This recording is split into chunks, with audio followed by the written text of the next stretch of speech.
So I work a lot with depression and suicide prevention. That's really my area of passion, I would say. Do you put those together, depression and suicide prevention, or is it depression and then separately suicide So I would prevention? say Mental Health Monday. Mental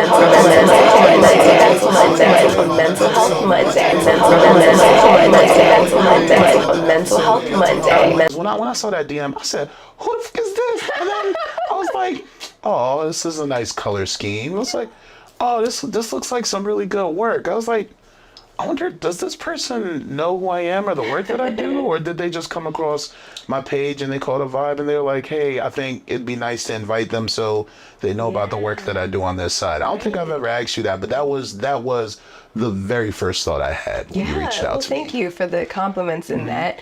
I believe that someone tagged me on one of your Instagram things. I can't remember what exactly. Okay. Don't remember who. Honestly, a lot of the people on my mental health and business pages, I don't know who they are. I'm gonna be real. I'm a connector. Take your time getting to know the community. Exactly. Yeah. Like I love outreach. I love connecting. If somebody DMs me and says, hey, I have this going on, I fully embrace it. It's if I can tell that someone's genuine.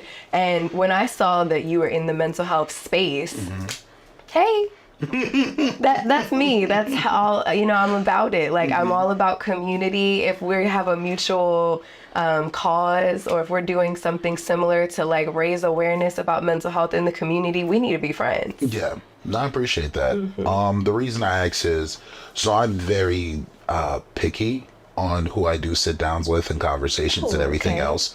And the reason behind that is there's a lot of people that, with or without credentials, are claiming to make a difference in their community. And I don't think everyone should have to do extra hours. Like, every person who owns a business shouldn't have to work overtime because they own a business, and every person who's a therapist shouldn't have to do community outreach. But I'm very particular about who comes on here, because like, I would hate to bring someone on who only treats therapy as just a job and can't see past their job. Right. No, that's a really good point. When it comes to that, you and I, we know the sacrifice of owning your own LLC, paying those taxes, working together with people, being sensitive to making mistakes, but understanding, hey, you need to make mistakes in order for your business to succeed, and you need to try other things. Right. And we don't really have a lot of people that are giving us advice, because a lot of what we've made, it's not a beaten path. Even if it's a private practice, that doesn't mean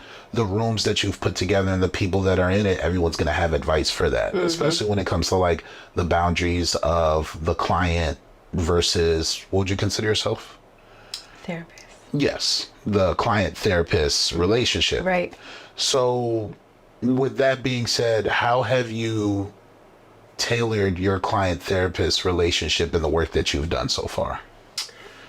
So that's a very interesting question, because I claim to see everybody. I'm almost quite the opposite. I am if you need help, I'm going to at least try.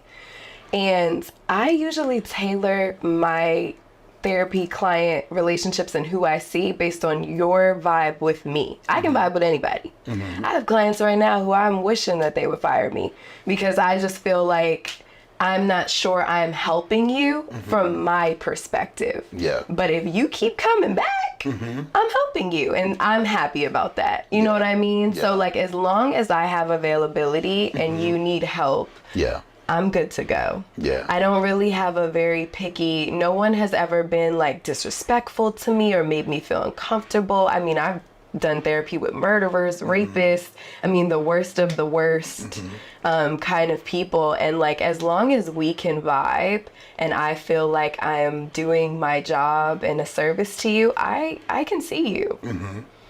I'm very honest though, if I feel like, hey, this is not my area of expertise, but I'm willing to, it's definitely necessary, because I think when a client comes to a therapist, they assume this is their area of expertise because they are a therapist. No, we have, we have boxes. We're section by we section. have, and we have areas that we study more and areas that we study less. Like, for example, I don't see anyone under 13. I can't do kids. I won't, I have my own. I don't want to see it. But that's a personal preference. Some people don't want to deal with adults, you know? So it's important to say like what frame you're in for sure. And understanding the slice of life that you cater to when it comes to work that you do. Right. So do you have an area of expertise when it comes to the work that you do? Sure. And if so, would you happen to have 3 words that embody those areas? Okay. So I work a lot with depression and suicide prevention. That's really my area of passion, I would say. Do you put those together, depression and suicide prevention, or is it depression and then separately suicide So I would prevention? say separately, Okay. because not everybody who's depressed is suicidal. Everyone who is suicidal is depressed, but it doesn't have to go the other way around. I have plenty of people who are depressed and would never think of committing suicide. Yeah. So I would put them in 2 different boxes, but they're like cousins, you know, like they're... What's up, cousin? Yeah, One right. pops up, the other one's like, I might be here. You never know. Yeah. Exactly. And 3 words to describe most of my people who deal with depression or suicidal ideation. The first is definitely resiliency. Okay. And if they're seeing me, then they're courageous because they're seeking help. They recognize that they have an issue. And do you think that takes a lot of courage to be seen by somebody like yourself, my God, or just absolutely. a therapist in general? Yeah, just to disclose that you're dealing with depression in general is a courageous act.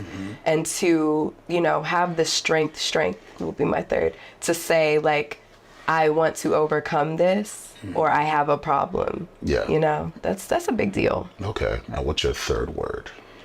Didn't I say strength? Strength and resilience. And courageous. Courage. Correct. Okay, courage. All right, cool beans. Yeah. I fully agree. The first time I tried to get therapy, I think was in 2019, right before the pandemic.